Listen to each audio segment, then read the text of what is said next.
오늘은 내년에 중학교 1학년이 되는 예비 중학생들이 긴 겨울방학 동안 미리 어떤 준비를 하면 좋을지에 대해 얘기해 보려 합니다. 요즘은 문해력 말들을 많이 하면서 국어에 대한 관심이 많은데요. 그렇지만 최근 치러진 수능만 보더라도 아직 가장 중요한 과목은 단연코 수학인 것 같습니다.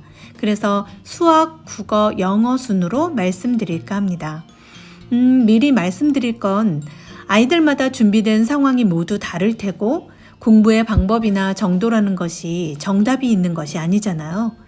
그렇지만 최소한 입학하기 전 두어 달 동안 짧게라도 챙겨야 하시거나 지금껏 했던 것을 정리하실 때 참고하실 수 있는 기준으로 설명한다는 거 기억해 주시고요.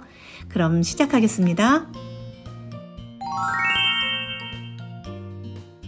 먼저 수학입니다. 참 우리 아이들 수학 공부하느라 고생이 많습니다. 요즘은 심화 과정까지 해야 하니 더욱 그런데요. 다른 과목들도 아이들마다 진도가 다르겠지만 수학은 더더욱이 천차만별인 것 같습니다. 예비 중1이면 학군지에서는 고등학교 1학년 과정인 수상을 시작하는 것이 그리 어색하지 않은 일이고 천천히 1, 2년 정도 미리 예습하는 친구, 그리고 학교 진도에 맞춰서 현행을 하는 친구도 있을 겁니다. 그 안에서 또 개념으로 진도만 쭉 뺀 친구, 개념 응용까지 한 친구, 심화까지 꼼꼼히 끝낸 친구, 정말 다양한 경우의 수가 있을 텐데요. 수학만큼 부모 마음대로 진도를 설계할 수 없는 과목도 또 없습니다. 설령 아이가 잘 따라오더라도 어느 부분에선가 탈이 나고 있을 수도 있으니 반드시 아이가 잘 소화시키며 공부하고 있는지 늘 살피시기 바랍니다. 구멍난 곳이 있으면 후행을 하면 되지만 사실 이제부터는 시간 싸움이잖아요. 될 수 있으면 후행 수업은 하지 않아도 될 정도로 꼼꼼히 탄탄히 하시는 게 중요합니다. 그럼 내 아이의 수학 진도 로드맵은 어떻게 짜서 중학교 입학 전까지의 시간을 보내야 할까요? 그건 진학이 정해진 학교의 시험 기출 방향에 따라 정해야 한답니다. 영재고나 과학고를 지원할 예정인 친구들은 과정이 전혀 다르니 제외하더라도 자사고를 진학할 예정이라면 중학교 내신이 올 A여야 하기 때문에 더욱 철저히 준비를 해야 하거든요. 진학할 학교가 정해졌다면 학교 홈페이지를 잘 보셔야 하는데요. 아직 입학 전이라 학교 홈페이지 로그인을 할 수 없다면 기출문제를 모아놓은 족보닷컴이나 내신코치 사이트에서 해당 학교의 최근 기출문제를 확인해 보세요. 1학년은 자유학기제라 2, 3학년의 중간 기말고사 기출문제만 올라와 있을 텐데 학교의 출제 방향을 파악하는 데에는 상관이 없답니다. 학교마다 개념 등 기본에만 충실하게 시험을 내는 경우도 있고 개념과 응용 문제 정도의 난이도를 유지하는 학교, 그리고 블랙라벨이나 A급 정도의 심화 문제를 약간 더해서 출제하는 학교, 심화 문제가 다수를 차지하는 극상위 난이도의 학교도 있을 겁니다.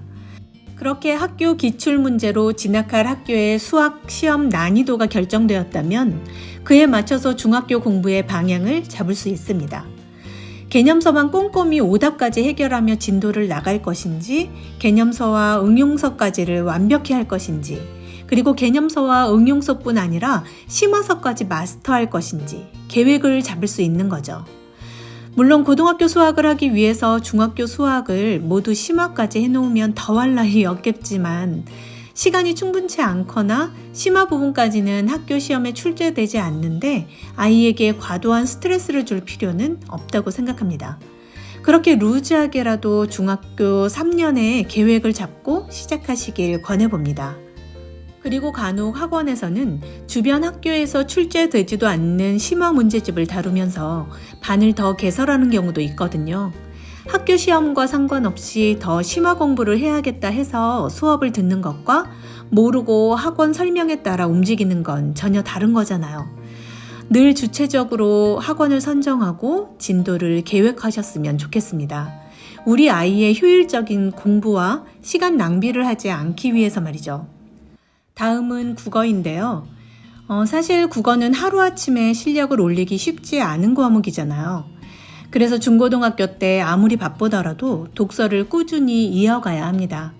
저희 집은 잠자기 전에 시간이나 주말 저녁 시간엔 독서하는 시간을 꼭 확보해 주는데 방학 때 그 습관을 잡아두시는 것도 좋을 듯 합니다.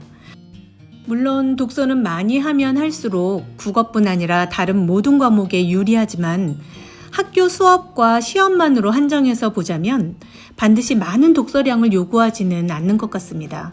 진학하는 학교의 교과서와 같은 출판사의 자습서 그리고 평가 문제집 정도만 입학 전에 풀게 하셔도 충분하거든요. 학교 수업 성실히 듣고 필기 잘해야 하는 건 당연하고요. 시간 여유가 되신다면 비문학과 어휘 문제집을 꾸준히 풀리시는 것도 좋답니다. 그리고 글쓰기 연습을 좀 해둬야 하는데요. 초등학교 고학년 때도 학교 수업에서 글쓰기가 꽤 있잖아요. 그런데 중학교에서도 과목별 수업 시간에 글 쓰는 시간이 꽤 많고 수행평가에서도 글을 써야 하는 일이 아주 많답니다. 초등학교 때와는 다르게 좀 더 성숙한 글쓰기를 해야 하기 때문에 제한된 수업 시간 안에 완성하거나 제출 기한을 맞춰 만족할 만큼 글을 쓰려면 미리 연습을 좀 해두는 것이 좋겠습니다. 그리고 마지막으로 영어인데요. 중학교 입학을 앞두고 영어는 문법이 가장 신경 쓰이시잖아요. 초등학교 5학년 말이나 6학년 때 전체적으로 문법을 한번 짚고 중학교에 진학하면 훨씬 수월하기는 하답니다. 헌데 아직 문법 공부를 하지 못한 경우라도 방법은 있습니다. 품사에 집중해 보시는 거예요. 품사는 단어의 종류잖아요. 동사가 무엇이냐, 형용사가 무엇이냐, 그 의미는 짧게 설명해 주시고 직접 문제집이나 기사 같은 지문에서 모든 단어의 품사를 찾아보는 일을 꾸준히 시키시는 거예요. 그 다음에는 문장에서 주어와 동사 찾기를 또 열심히 시키시고요. 중학교 내신 준비는 교과서 본문을 정독하고 암기하면 되거든요. 수업 중 필기한 내용은 반드시 암기해야 하고요.